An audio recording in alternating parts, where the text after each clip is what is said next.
Go ahead. Subscribers and get over 100,000 views on each newsletter article that I send out. So I can send simpler stuff. I can post simple content, and people read it through the lens of, oh, Dan posted this. I know his entire philosophy. I know everything else. I'm going to like this. And that's a boost in engagement. Your engagement isn't only determined by the quality of the idea. It's determined by both the quality of the idea and your time spent in the demo. That's why most beginners quit, because they never give themselves enough time so that people spend enough time with them. Now, the second thing is alignment of values. So when people know who you are, where you came from, and what you stand for, they form a deeper relationship with your ideas as a whole. And then the third is authentic polarization. Because if you're liked by everybody, you're liked by nobody. You need to give people reasons to heavily disagree and thus heavily agree with you. This is the difficult part of putting yourself out there. I think now, that's the message today. Don't need much time. To not everyone has to like you. Not everybody has to like you.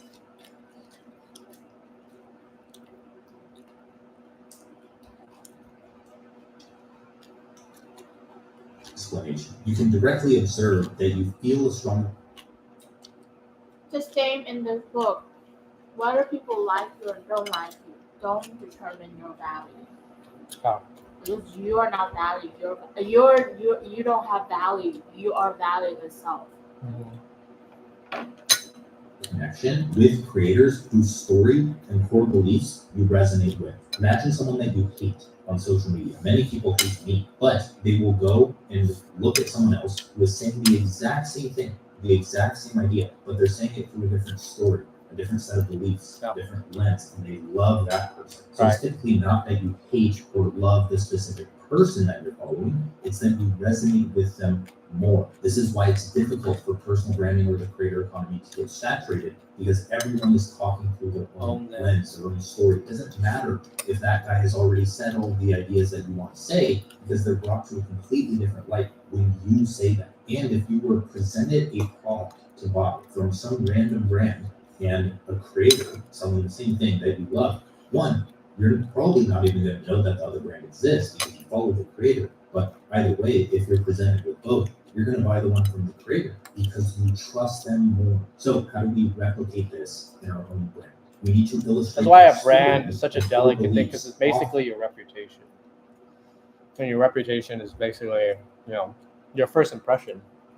So your first impression then is like, oh, if someone likes you, you're heading off to a right start, But if not, it doesn't matter what you say. Like, well,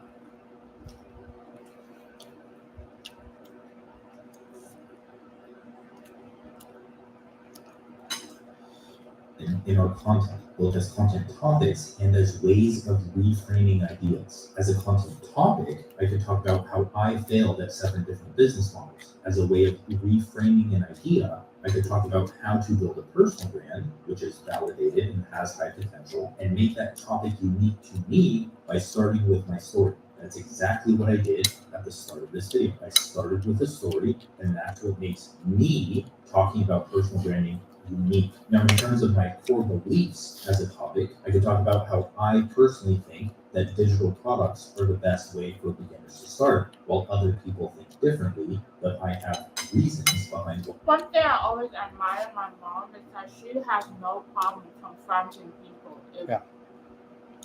She has no problem standing up for it. It's such a skill. It's a big skill. Standing up for and standing firm, even without out of question. Without any fear, right? Mm-hmm. Yeah. Yeah, I guess for me, it's because I always come from this position of being liked by everyone, being liked by, it's easier to be liked when you start off liking them. I guess that's a good way of putting it, right? But we want to be in the land of happiness or in the land of truth. Yeah, I know. I know. I think that is. Or since that's a belief of mine, is like a digital product, I can also reframe classic advice on building a product. I could go and learn how Steve Jobs builds a product, and You and me. Mhm. Not against the world, but you and me. Oh Team my up God. in the world. Mhm.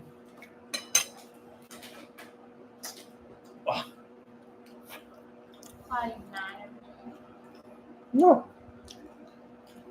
and frame that under a new lens, either for digital products or just for being the creator as a whole, rather than building a Fortune 500 company. So to do this well, write out where you were, what spark changed, and where you are now. For each topic or theme you talk about, list out core principles that you hold with conviction. Now, the thing about this is always difficult when you're just like sitting in front of a blank screen and trying to spit your beliefs on paper, because they don't all come to mind. They aren't just all sitting in your conscious mind. You have to dig them up from your unconscious. You have to think about this for like a week. You need to go and listen to content and let the ideas from that bring up ideas for you to write down along the way. But another way to do this is to just use AI to help guide our thinking. So I created a prompt that helps you extract your story and your beliefs, and then it tidies them all up nicely in like a singular document for you. So link to that is in the description, and also just while we're talking about it, and I know this is the same topic as the YouTube video, that's for a reason if people are actually interested, but if it is a goal of yours to start a personal brand, then I am running a challenge to build a profitable personal brand in 30 days challenge. Every single day you get an actual lesson similar to what we talked about today, and you get the action steps for that lesson. It takes about 30 to 60 minutes a day, but by the end of the 30 days, you will have a foundation, you will have an incredible personal brand that is ready to monetize. That starts on June 16th for those interested. Yeah. I didn't know we had senior discounts. I'm a freshman.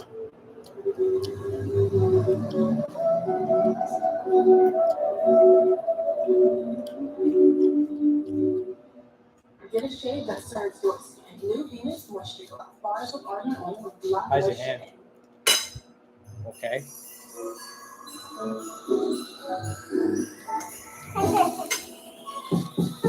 America, we can do What happened? anything we want. That was Bobby We Patrick. just can't stop being American. So get out there. Take Now, for Wow. That's a fine. Never have met anyone that got Patrick. You're definitely the first one. Just literally, I don't know. You just instinctually just like.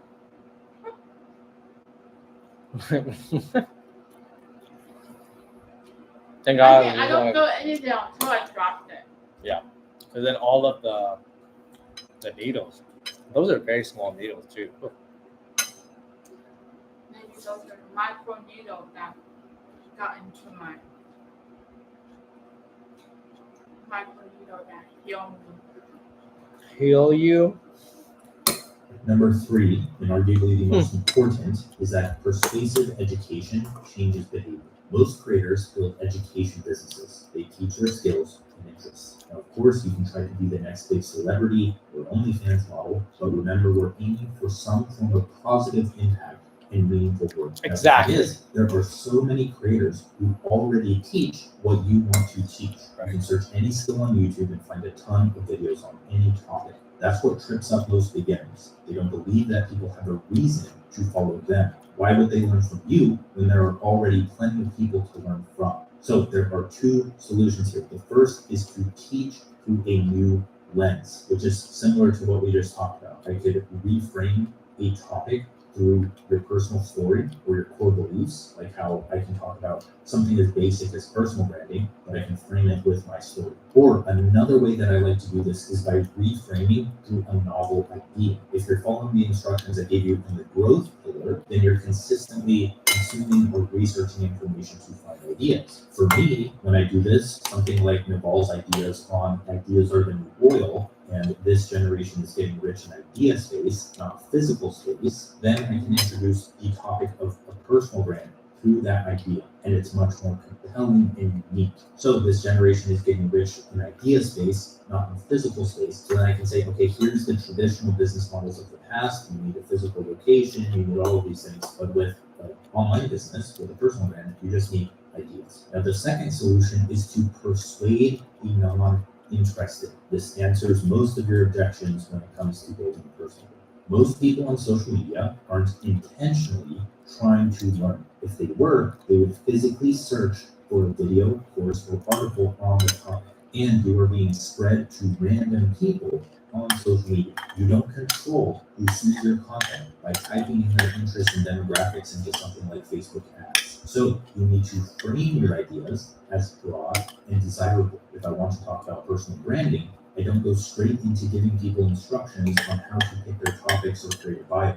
That's boring. It won't get enough reach to spread to a new audience. What I would recommend going to research is the 5 levels of awareness in marketing. You have to know what level of awareness you are speaking to. When you create a product, you're speaking to a much higher level of awareness because they were aware enough of their problem to buy the product. So you don't have to start with all of that introduction broad stuff that is better suited for social media. You just get straight into the details for what they purchase. But on social media, nobody is thinking about that. They're not trying to scroll for 10 minutes to find, oh, okay, here's how I build a personal brand. Oh, here's how I design a website. Oh, they're discovering new things. So the best way to practice this is to just start thinking in pain points and desired outcomes. So I could start with some permutation of if you want, which is a desire, or if you don't want, which is a pain point. Then most people at least have a chance at becoming interested in what I have to say. So as an example, I can say, if you hate the thought of building someone else's dreams for the rest of your life,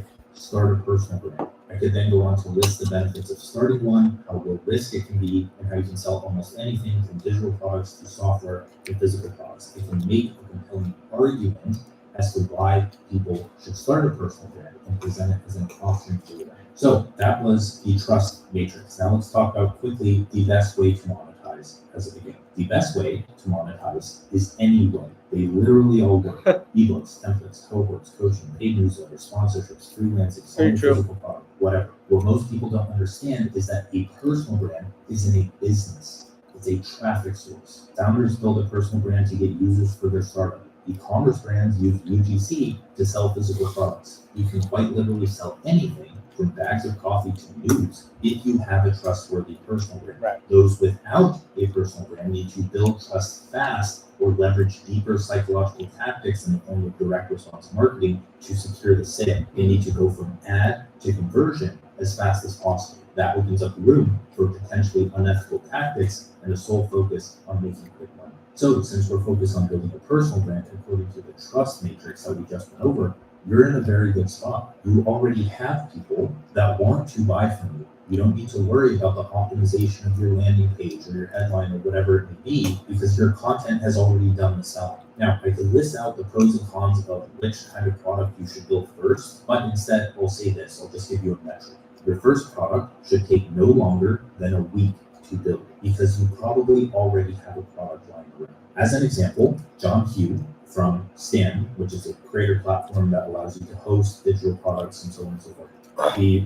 Congratulations to him and the Stand team who've grown closer over time. But they recently got Steve Bartlett from a Diary of a CEO podcast on as the co-owner, which is incredible, and they're going to continue growing. So if you need a creator platform to start out on, I would bet on Stand, and they're the most affordable and well-rounded option to go with anyways. But John Koe started as a creator on TikTok, and he made career advice videos, and he realized that a lot of people were asking him, okay, what did you do to get the job at Goldman Sachs that he got? And he mentioned his resume here and there, and he eventually just realized, oh, I could just take this resume, put it up for $10 as a template, and he made thousands of dollars doing that. He didn't overcomplicate it. So here's some ideas of what you could do. You could record a 30 to 60 minute training on how to do one impactful thing based on the topic that you talked about, or you can find an old asset that allows you to get a desirable result and turn it into a template, or you can take a social post that's received good reception and turn it into a short guide or template. Now, we aren't trying to make the big bucks here with this strategy. We're trying to validate an idea that's worth paying for. So start by charging something like $10. Then if your conversion rate is like 2.5% or higher, then consider turning it into a more fleshed out product. That way you don't waste your time building something that people don't know. It really can be that simple. Thank you for watching. Like, subscribe. Remember, the Pretty good, build pretty is good. possible. He's basically just didn't try out anything Yeah. to sell. Try out anything. This is the time. There's one